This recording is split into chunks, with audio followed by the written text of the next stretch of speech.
Today we're talking about one of South Australia's, well, in fact, probably the country's, one of the most popular trains. And it's certainly a journey you may well have been on, the Ghan.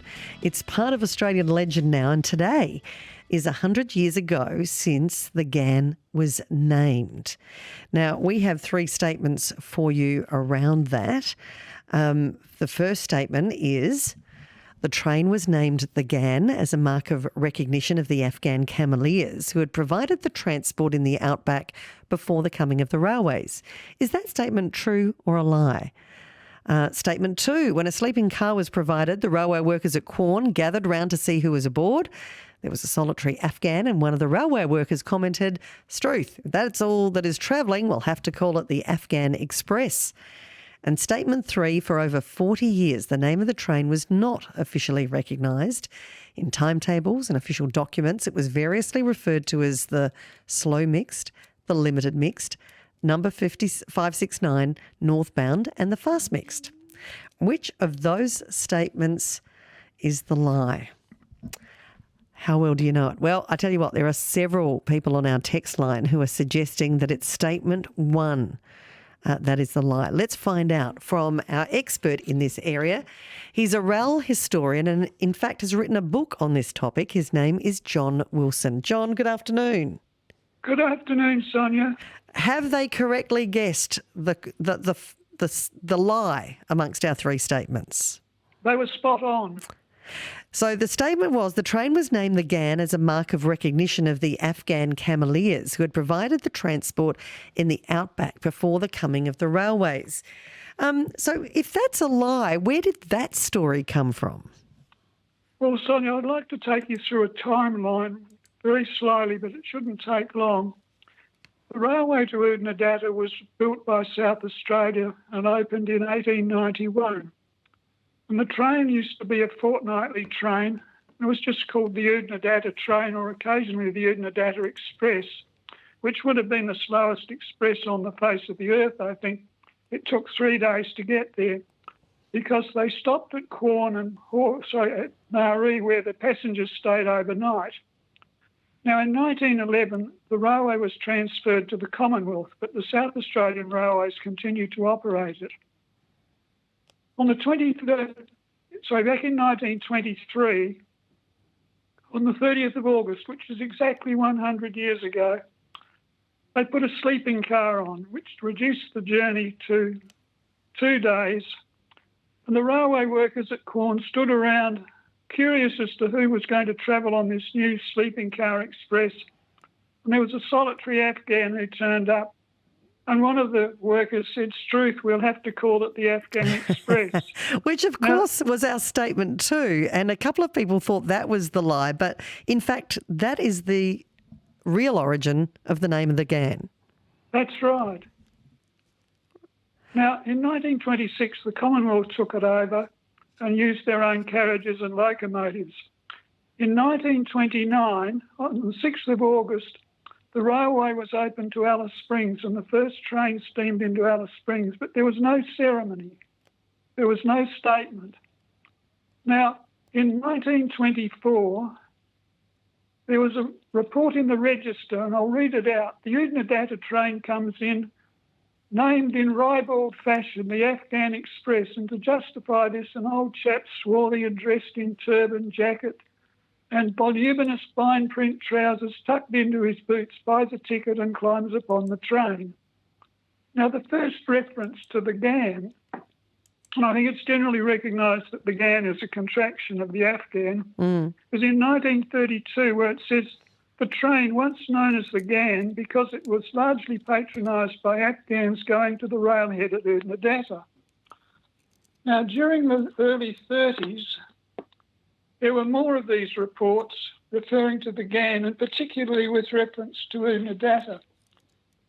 So that later in 1932, the fortnightly train is called the Ghan because it was largely used at ordinary times by the Afghans, the camel drivers. Right. Then in 1933, the train has acquired the name the Ghan from the fact that an Afghan passenger was the first to travel in the sleeping car. Okay. Well, John, that sort of establishes where the name came from and why we're marking 100 years today since the train was named. Now, that might be confusing for a few people, though, because it was back in 2019 that I think the owners of the Ghan celebrated its 90th birthday, which would make it 94 today. So it's a bit confusing that they say the Ghan has only been around for 94 years and yet the name has been around for 100.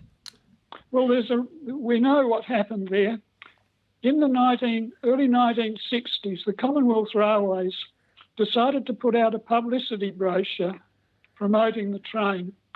And they didn't know the origin of the name, so they made up a story, and that was the story. Now, that fiction has continued to be peddled by the continuing operators of the Ghan to this day, and it's false. Now, there was a chap called George Williams who protested. Now, he was a railway employee. He was actually working on that night 100 years ago, and he produced a number of editions on his clunky old typewriter. But the Commonwealth Railways, who he worked for, said that if he kept it up, they'd sack him because it was against their official story that they made up. And we've got some of these editions, so-called, and in one of them he refers to Ernie Smith. Now, Ernie was the man who said, "Struth, we'll have to call it the Afghan Express." And we felt that we needed to know more about Ernie, so we've done some research. And I'm quite satisfied that the version about Ernie Smith is totally correct. And he was a train driver, is that correct? The story that continues to be peddled is long overdue to be consigned to the rubbish bin of historical inaccuracies. Yeah. And he was a train driver, Ernie Smith, is that correct? Sorry? He was a train driver? Yes. And he's got some rather interesting lineage. He certainly does. We tracked this down, and his great-grandson is our present Federal Minister of Health, Mark Butler. And it's interesting that even in his own time, after he left Quorn, he didn't realise that he had a place in history as the man who named the Ghan. And Mark wasn't aware of it either, so he's delighted to know that he's got a connection. And it's interesting, it's not long after that Mark was invited to be the patron of the National Railway Museum at Port Adelaide. And we're proud to have him in that role. You're listening to John Wilson. He's a rail historian, and we're talking with him today on what is the 100th anniversary of the naming of the Ghan. Now, you may well have taken a trip on the Ghan and remember its wonderful journey. Now, we've just gone through two statements there. One of them was the lie, the story maybe you've always been familiar with about its paying respects to the Afghan Cameleers. John's made us clear that there was this story, in fact, that came from an Afghan, a sole Afghan who was on the sleeping car, the very first sleeping car on the Ghan, and it was a comment by, what was his name? Ernie Smith, was it? Ernie Smith. Ernie Smith, the driver, who said, "Struth, if that's all that is travelling, we'll have to call it the Afghan Express." And you've looked into this and you're really convinced that that is the true origin of the name of the Ghan, John? Yes.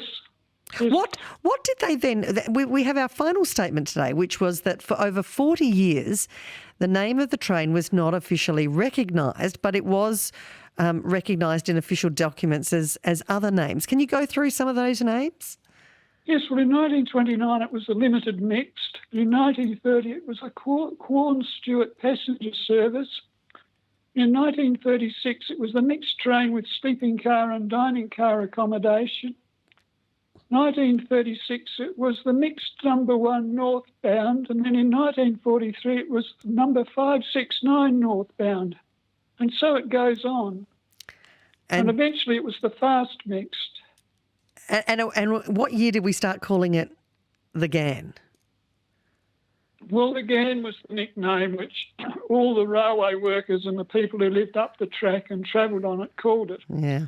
But the Commonwealth Railways avoided using that term until right at the end. In 1975, they were incorporated into Australian National Railways. And in their last annual report, there's one solitary reference to the Ghan. That's in 1975. Now, Australian National Railways could see the value of the Ghan as a name, and they promoted it like hell, and they did very well. Yeah. Well, John, thank you for talking with us today in Two Truths and a Lie. Today marking, according to John's records, the 100th anniversary of the naming of the Ghan.